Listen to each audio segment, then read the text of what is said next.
Hi, welcome to the Pursuit of Truth. So I was listening to Molly Russell's father, Ian Russell, his impassioned speech following her suicide due to adverse effects from watching online content. And I suspect it will make a change in people's attitudes, or at least the companies will have to think about this. But I just don't understand how they haven't come up with a solution that, I thought about within a few minutes of watching that speech. And I don't know if I've mentioned it on here previously, but I thought about it. And I think Facebook used to do it when you wanted to join. You had to, was it Facebook or was it YouTube? It was one of them. You had to give them your passport detail, and that's how they verified that you were an actually real person. Now, I know a lot of people don't like this idea of giving passports or data to Facebook. And of course, not everyone has a passport because it's not a mandatory identity document. But birth certificate is. And I suppose that would be the easiest one. So I don't understand why all these companies, Facebook, TikTok, Snap, Pinterest, YouTube, they all require you to sign up to have your passport. So you have to give a passport. I assume a passport has or I suppose they could take a picture of it. And this is nothing new, because in lots of areas, like when you go, if you're under 18 and you want to have a drink and you go to a bar there or a club, they're going to ask for your identity and you have to have your passport. And there's lots of other places where you might be required to show your birth certificate or passport. So it's nothing a great new idea or a scandalous thing. So I don't know whether passports have actual ID numbers. You could just maybe enter that if it's easier than taking a shot of it. And then that means that you could have different platforms for different ages. So you could have a plus 18 or plus 16, whichever age you deem as adult, which will have every content, because the problem is if you could just say, well, why are these things on there about death and suicide? But then, of course, you've got the argument of freedom of speech and expression, and it depends how the document is. That's the other thing about these companies. A lot of these companies, they remove the smallest of things. Like if I say something about 9/11, they'll remove that. Or there was one video we put about the twins.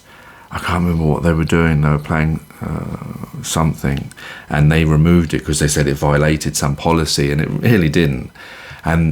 But when it comes to their actual TOS agreement, where it says you're not allowed to have self-harm and violence and nudity and all that kind of stuff, there's loads of that stuff all over, as we've seen with that Molly Russell was given through algorithms to watch.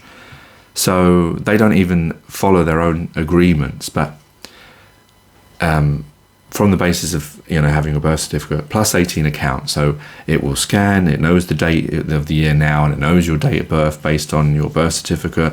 And so therefore it can give you the account that only allows you to view those options. This isn't great computer scripting that would need to be done for this, I'm sure.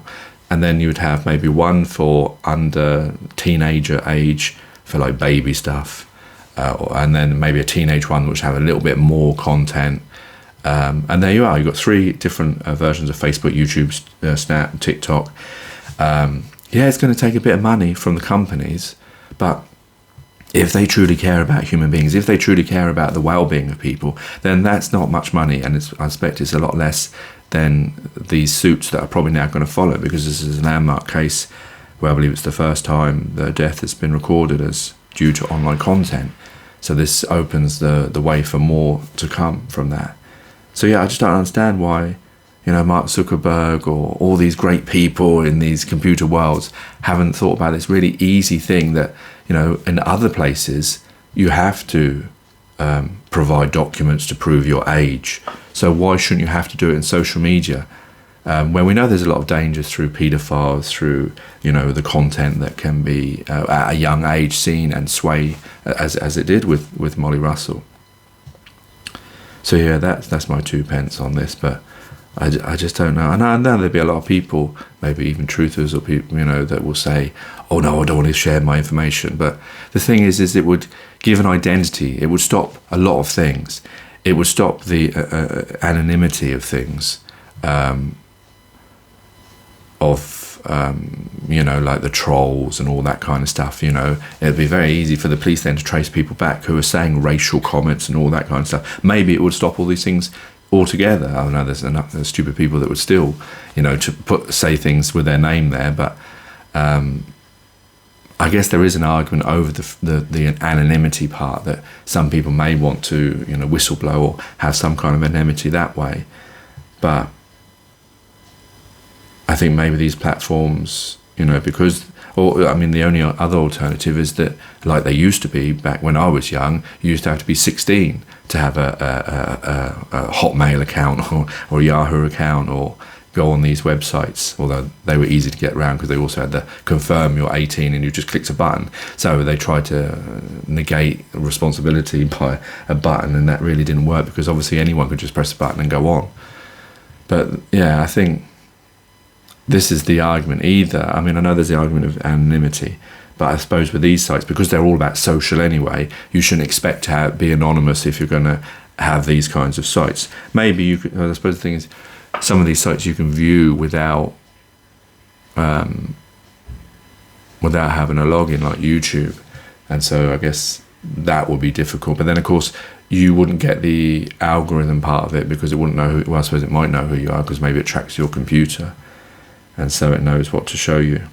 So maybe this is why it's a bit more difficult. Maybe they have to make these platforms so that you have to have an account before you can access, because it's the same thing. It's like if CBeebies or whatever had things that aren't allowed to be seen by children on there, I don't want to say it just in case YouTube think that's some kind of violation, then they would get fined and they would get taken off air and all that kind of thing. So why should these other platforms be allowed to get away with the same things?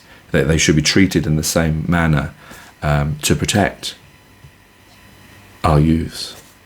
But yeah, that's my view on it. Take care, take it easy, God bless, and peace. And I suppose, and on a PS, the reason I think they don't do it is because of money, because they're generating a lot of money through these algorithms, because that's how they click and you see the things that they think you want to see, and therefore that's what's generating them ad revenue, and that's probably why they don't want to do all these things. Like Ian Russell was saying, that he thanked Pinterest for the way they took the case. They gave them information, whereas Meta, Facebook, took a very long time giving all this information. So that's the problem. And the problem, as I talk about on the Pursuit of Truth all the time, is money and the system. Because we're geared to money all the time, it skews our view, it restricts us. And I don't know how long it's going to take for us to actually see that and decide that, well, if we didn't have that idea of money, we'd get rid of a lot of the ills of the world. Anyway, take care, take it easy, God bless and peace.